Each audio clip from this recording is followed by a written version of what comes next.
Okay, so we're on part two of what makes a movie flop, who's responsible for movie flops, and we're going to define what is a movie that flops. How do you describe and how you define a movie being a flop? So a movie that flops, at least any movie that, okay, from a financial standpoint, right? Any movie that doesn't make its budget back and more is considered a flop. Though the budgets that you see on Wikipedia, for instance, right, Black Adam, I believe it shows like 150 million, might show a little bit less. That's never the final budget because you always have to multiply that by 2 for marketing. Mm-hmm. So let's say, for instance, it's 150 million. Marketing is another 150 million, so it's 300 million. I see. So in order for the movie to make its money back, it has to make at least 600 million. Mm-hmm. Black Adam only made like 200 million in the box office. Might be a little bit more. The last time I looked at it was like 241 million. Yeah, sorry. So you said that Black Adam's 150 million, marketing's 150 million. For to make its money back, it has to be 300 million. No, that's the break even. That's the break even. That's the break even. That's the break even. Right, but Hollywood's not in the business of breaking even. Exactly. They're in the business of making money. Making profit. So that's why I said 600 million, because you have to make twice as that back. Gotcha. Because you still got to pay back investors, shareholders, whatever, yada, yada, yada. Yeah. But I believe it's the same for independent films as well. But here's the thing about independent films. They can be critically great. They can be critically great movies, but they don't necessarily have to make money. Mm-hmm. So is that considered a flop? Right. You know what I mean? Financially, yes. Mm-hmm. But no. You know what I mean? Yeah, and it's crazy because the critical stuff allows you to get leverage in the sense of you get Hollywood's respect. Exactly. They'll give you the blockbuster project based off of a critical success. I don't know. I don't like Fruitvale Station or something like that. Will put you in position to get a Creed, to get a Black Panther. I agree, 100%. There's a lot of movies. Well, and then you have a movie. Here's the thing: you have a movie like The Blair Witch Project. That movie cost them $200,000, but they made $260 million. But ever since then, they haven't really done a lot. They haven't really done a lot after that. Yeah. Well, if you look at their filmography, they've done stuff, but nothing like it is today. The dude who did Lights Out, right? He had one of the most popular short films. That dude went on to direct Shazam and Shazam 2. Right. The dude who did Mama, he made that into a short film. His name was Andy Muschietti. He made Mama the short film. Then he turned it into a feature film once it did well critically. Mm-hmm. Then for Mama, he directed the 2 It movies. It Chapter 1, one of the highest R-rated grossing horror films of all time, might be the highest. It Chapter 2, it still did well. But then he's directing The Flash. You know what I mean? So it's like, but where did that all start though? From that critically acclaimed piece. Exactly. And can you really call it a short film? It was more like a proof of concept. Mm-hmm. There's a difference, in my opinion, between a short film and a proof of concept. It's the intent while you're making it. That's the difference for me. Exactly, and I agree with that 100%. Mm-hmm. J.K. Simmons would have never signed on to do Whiplash, a short film, if he would have never thought it was going to be made to a feature film. Yeah, he thought it was just for film circuits. For film festivals like the small circuit. No, he wouldn't have done it. Exactly. But that did critically well. Yeah. Mostly because J.K. Simmons. But then he went on to do La La Land next. Damien, the guy. Damien Chazelle, I think Chavez. I thought it was like Chappelle or something like that. No, I said Chazelle. I think I'm saying Giselle. Sorry for butchering your name. We'd love to work for you. But yeah, the director of Whiplash went on to do La La Land next. And then Babylon.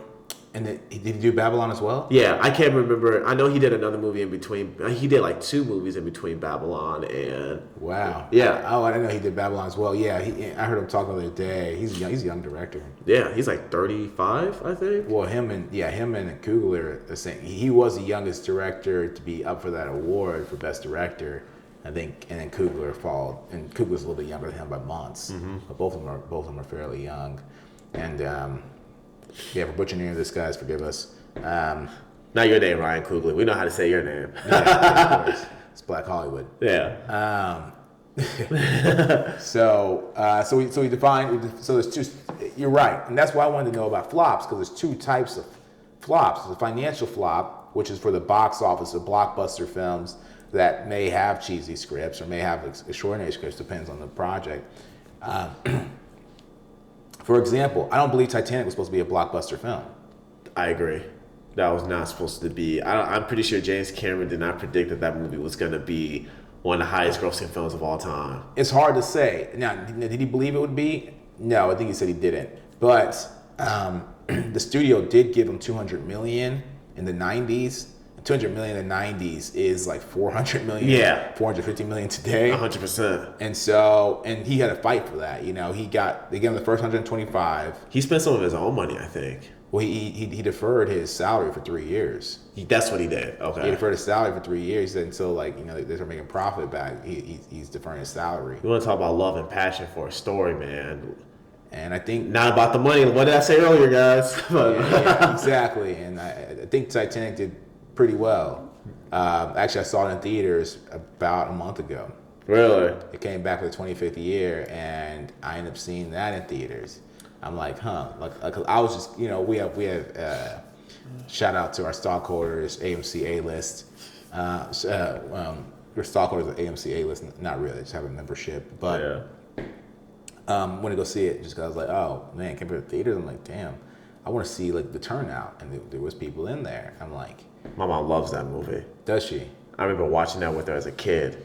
She's not alone in that, man. I remember it came out like a multiple freaking like tapes and stuff like that because it's so long. My mom has those tapes. That's what I'm talking about. Yeah. Back when VCR was a thing. And then, so it's hard to say this would be a box office or an art house. When you spend that much money, you do hope, you pray for it to be a box office type of thing. And then he also did Terminator prior to that. Yeah. Which was a box office success. So it's hard to say, but it definitely wasn't a franchise. You know, like to this day, we don't have a sequel. Thank God. I think I saw a sequel on. There's like place. I'm not gonna Let's not talk about it. Yeah. I'm not gonna look for a sequel of Titanic. And no, I recommend no one to do that. Though there's the box office flop when it's financially, and there's the box office and for art house films, it's really about collecting awards. Yep, critically acclaimed. I mean, you look at the movies that went Best Picture, a lot of them aren't the highest grossing films of all time. They're not even. They made little money. They probably made their budget back. Some of them didn't make their budget back. So you're saying that. Okay, so what you're saying pretty much is that the Avengers made more than Everything Everywhere All at Once. Yeah, absolutely. Yeah, I haven't seen it. Have you seen it yet? No, you can watch it for free on Showtime if you get during the free trial. Okay. I'm gonna watch it, or I'm gonna rent it, either or. But So that business works, guys. You try to leverage the subscriptions. save your money. Save your money, man. You might need it for God knows what. God knows what today. You know. Yeah. Yeah, it's interesting, man. I love this industry. I love the perception of a success and a flop, and you really don't know, man. That's why it all comes back down to catalog. We talk about it all the time. Yep, all about your catalog and creating high quality catalog. Because I'll tell you what, if I got $2 million to spend on a movie, I'm definitely gonna hire a name, whether they be a named director, a named actor. I'm definitely gonna hire. Some of that budget's gonna go towards a name. Yeah, and when I say catalog, I always mean quality catalog because. And also trying to say you don't know what quality is. Like Amsterdam, how many stars were in that movie? A lot. Like their budget was solely spent on probably actors. Is that a great movie to have in your catalog? Maybe not, right? So catalog we don't know what catalog means until the reason why I say everything's about catalog is based off of.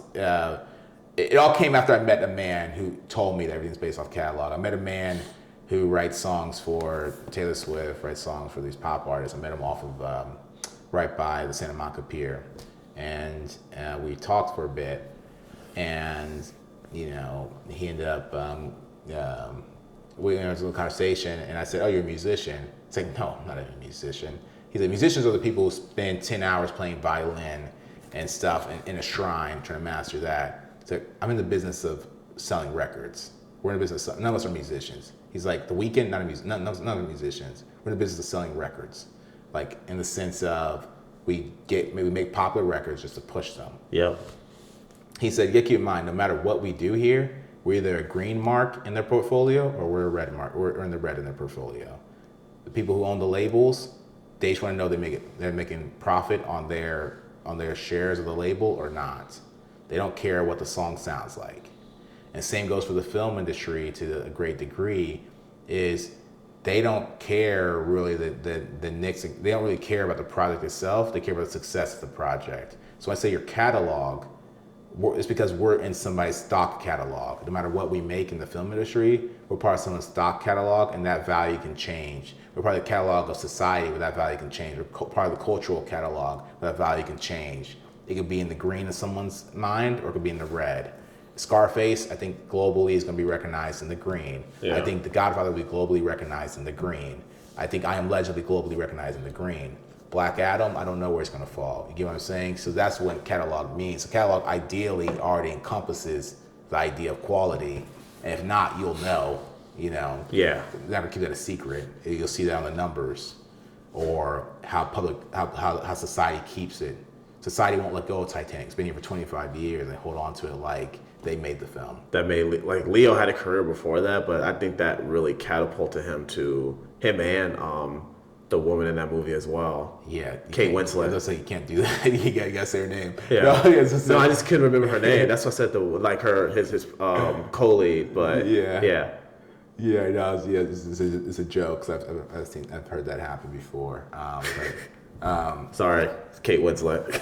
No, yeah, she's super talented too, man, and blessings to both of them for that.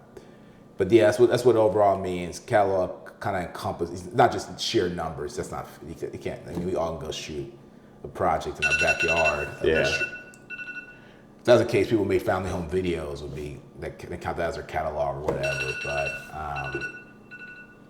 it kind of encompasses quality as a part of it, just based off of how it shows up in someone's portfolio, whether it's on a social scale or whether it's on a financial scale, how it impacts society. Yeah. But yeah, if you want to be a GOAT, Get your catalog going. get your catalog going, man. Don't stay out too late. Don't stay out too Stay out late. too late that Taylor Swift, because that got real tense. Okay, that was a bad joke. All right, guys. I don't even know why I adopted that joke, but hey, guys, it's Black Hollywood. Go out there, impact the world, change the world, Be great. be great. This is Black Hollywood.